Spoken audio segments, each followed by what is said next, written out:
You can set up your whole money management system today. Just follow these 5 steps.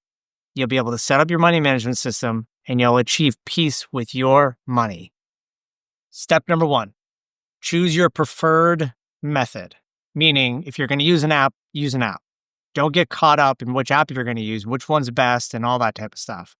If you want to find that out, I have another video that ranks them from 1 to 4. What are the top best apps? For now, don't get caught up in that. Just choose your most preferred method, whether it be an app or a paper or an Excel spreadsheet, and get started. List out your bills. So starting with your income, that should be at the very top. Below that are all your expenses, right? So this process should be completely unemotional. We're not skipping anything. We're not leaving things out. We're not making excuses. We're just listing them out in a completely unemotional way so we know what's going on. Step number 2 is to assign every dollar a job before the month begins. For my wife and I, we do next month's budget at the last day of this month.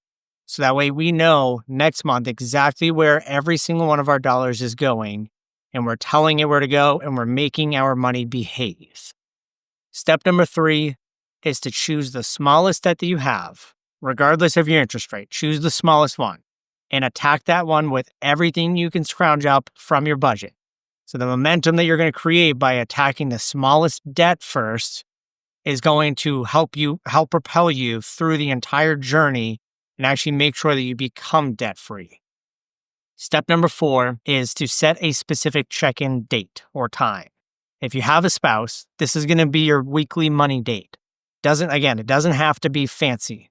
It should just be regular, and it should be communicative, where you're communicating around your finances. You're saying, how did our week go?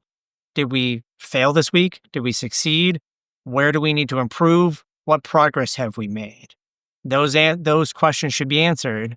And if you don't have a spouse, then this is just a specific day of the week that you're going to choose, that you're going to sit down and actually do it. And step number 5 is to separate your accounts. So when I say that, I'm talking about separating your operating account. So where all your bills are going to and all your expenses are going to come out of from your starter emergency fund.